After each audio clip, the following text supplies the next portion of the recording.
Hello dear students, welcome to my channel BK Munnalal. आज मैं आपको पैसिव वॉइस पार्ट 2 डिस्कस करने वाला हूं। स्टूडेंट्स, यदि अभी तक आप मेरे चैनल पर नए हो तो चैनल को सब्सक्राइब अवश्य कर लें, जिससे आप मेरे आने वाले हर वीडियो का नोटिफिकेशन प्राप्त कर सकें। तो आइए शुरू करते हैं पैसिव वॉइस पार्ट 2। इसमें हम मॉडल ऑक्सिलरी वर्ब से बने हुए वाक्यों का पैसिव किस प्रकार से बनाएंगे, इसके बारे में डिस्कस करेंगे। पहले हम डिस्कस करेंगे passive form of present and future model auxiliary verbs के बारे में।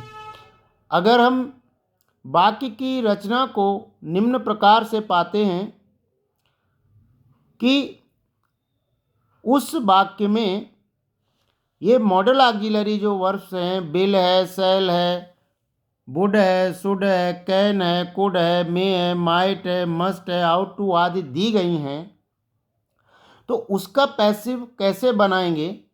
उसका पैसिव बनाने के लिए ये जो सूत्र हमने लिखा है इसे हम ध्यान से समझ लेंगे।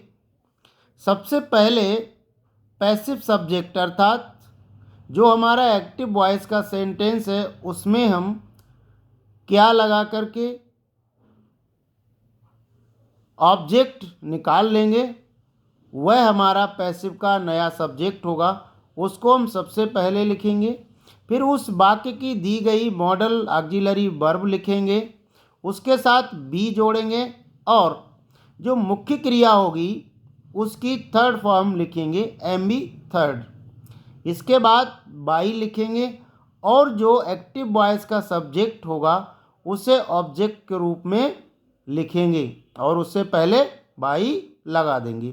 इस प्रकार से ये प्रेजेंट तथा फ्यूचर के जो मॉडल ऑक्सिलरी वर्ब्स होते हैं उनका पैसिव बन जाएगा। संक्षेप में अगर हम ये कहें तो इन मॉडल ऑक्सिलरी वर्ब के साथ बी प्लस वर्ब की थर्ड फॉर्म का प्रयोग होता है। आइए अब हम इसके उदाहरण को समझ लेते हैं। पहला उदाहरण है इसमें, ही कैन स्पीक इंग्लिश। वह अंग्रेजी बोल सकता है। क्या बोल सकता है? इंग्लिश। ये इसका ऑब्जेक्ट हो गया। अब हम इसे पैसिव बनाएंगे। अब मॉडल ऑक्सिलरी वर्ब इसमें कैन है, इसके साथ हमने बी जोड़ा और स्पीक की थर्ड फॉर्म है स्पोकन लिखेंगे। English can be spoken by him. Second example है, what why we should love our country. हमें अपने देश से प्यार करना चाहिए। अब होम लगा के किसको प्यार करना चाहिए? Our country. अब आवर कंट्री हमारा पैसिव का सब्जेक्ट बन जाएगा। आवर कंट्री शुड के साथ बी और वर्ब की third form should be loved by us. Third example है, they may win the match. The match may be won by them. Fourth example है, she ought to learn tables.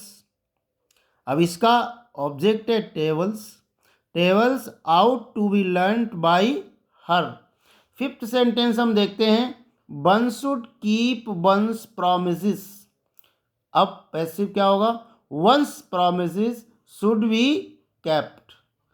Six example है, nobody could kill the criminal. अब इसमें हमको ये देखना है, जैसे नो बडी है, समबडी है या एनी बॉडी है, इसको हमको वाक्य को ध्यान में ये रखना होगा कि इस वाक्य का जो भाव है वो निगेटिव है। Nobody could kill the criminal. अब पैसिव इसका बनेगा, the criminal could not be killed. चूँकि एक्टिव वॉइस का अर्थ है कि क्रिमिनल को कोई नहीं मार सकता, इसीलिए इसका जो पैसिव बनेगा, क्रिमिनल किसी के द्वारा नहीं मारा जा सकता, तो इसमें नोबडी आदि को हटा देते हैं। अब हम देखेंगे passive form of model, passive form of past models. जो पास्ट के मॉडल्स होते हैं उनका पैसिव कैसे बनता है।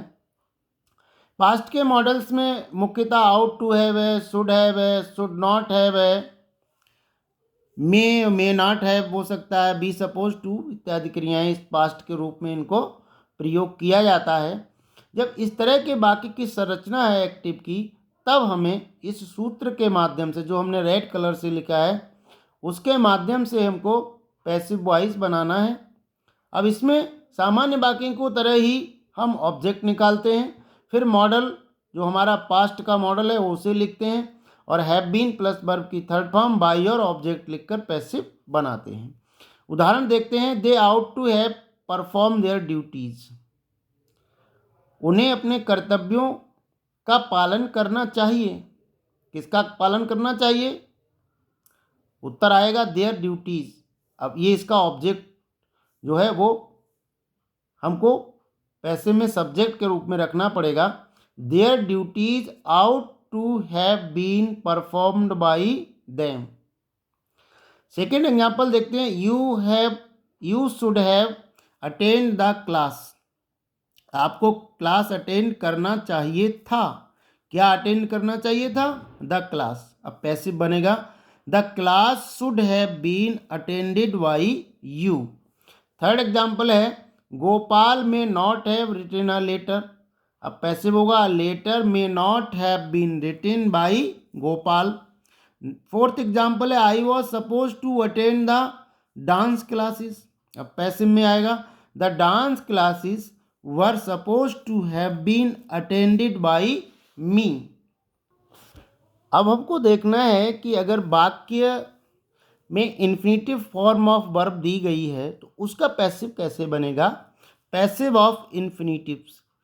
ऐसे वाक्यों की एक्टिव में रचना होती है, सब्जेक्ट होता है, वर्ब होती है, और जो वर्ब टू बी होती है उसमें इज, एम, आर, बाजवर ये आदि दिए होते हैं, और इन्फिनेटिव होता है और ऑब्जेक्ट होता है। इन्फिनेटिव फॉर्म ऑफ वर्ब क्या होता है? मुख्य क्रिया की फर्स्ट फॉर्म में टू लगा होता है, ये इन्फिनेटिव फॉर्म होती है। अब इसका पैसिव कैसे बनाएंगे?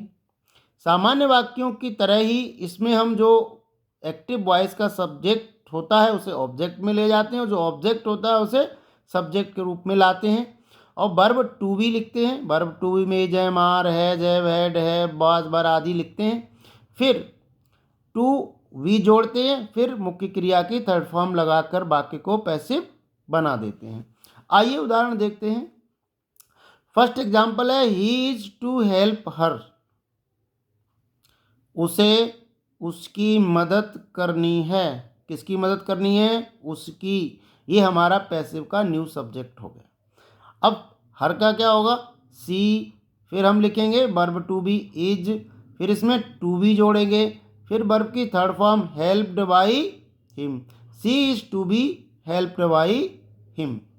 सेकेंड एग्जाम्पल देखते हैं। I have to buy a pen. A pen has to be bought by me. They had to play a game had to be played by them.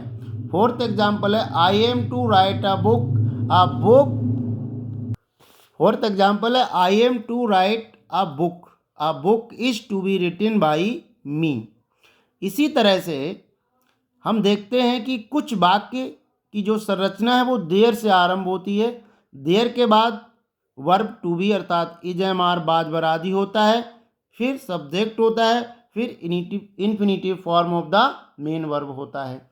तो ऐसे अगर वाक्य हैं तो उनका पैसिव बनाने के लिए हमें वाक्य को उसी देयर से शुरू करना है, वर्ब टू बी लिखना है, सब्जेक्ट लिखना है और टू बी जोड़कर क्रिया की थर्ड फॉर्म लिख देना है।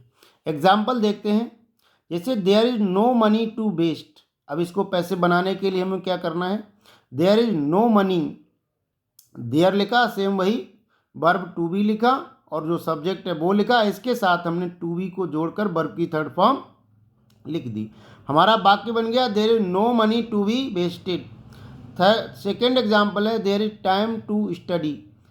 There is time to be studies. Third point है इसका, थर्ड एग्जाम्पल है there was nothing to say. अब पैसिव जाएगा, इसका पैसिव में जाएगा तो बनेगा there was nothing to be sad.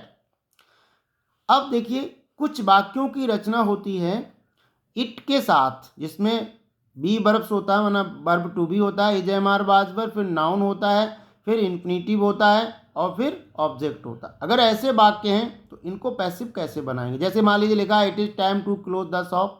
It दिया है, बी वर्ब दिया है, नाउन दिया है, इन्फिनेटिव दिया है और इसके बाद ऑब्जेक्ट दिया है।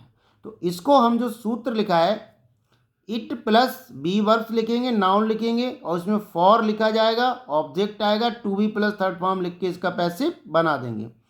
अब इसका पैसिव बनेगा it is time to close the shop का it is time for the shop to be closed. Second example हम देखते हैं it is time to learn computer. अब पैसिव बनेगा it is time for computer to be learned. इसमें चौथे प्रकार के वाक्य ऐसे भी आते हैं जिनमें सब्जेक्ट वर्ब नाउन या प्रोनाउन होगा, इन्फिनेटिव होगा और ऑब्जेक्ट होगा। तो इनका पैसिव बनाने के लिए हमें subject verb object verb to be और मुख्य क्रिया की थर्ड फॉर्म को लिखना पड़ेगा।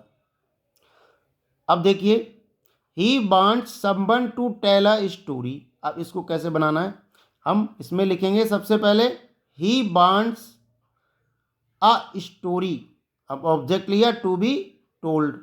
सेकेंड एग्जाम्पल देखते हैं the teacher likes Mohan to read the Ramayan.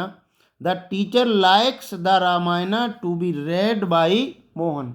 आशा है स्टूडेंट ये वीडियो आपको पसंद आया होगा। पसंद आया हो तो इसे लाइक करिएगा, शेयर कीजिएगा और इस वीडियो के अंत में मैं आपको डिस्क्रिप्शन बॉक्स में एक्टिव एंड पैसिव वॉइस के पार्ट 1 की लिंक दे दूंगा जो कि पैसिव ऑफ ऑल टेंसेस है। उसे वहाँ जाकर आप पढ़ लीजिए, तैयार कर लीजिए। Thanks for watching. फिर मिलते हैं एक्टिव एंड पैसिव वॉइस के पार्ट 3 में। थैंक्स।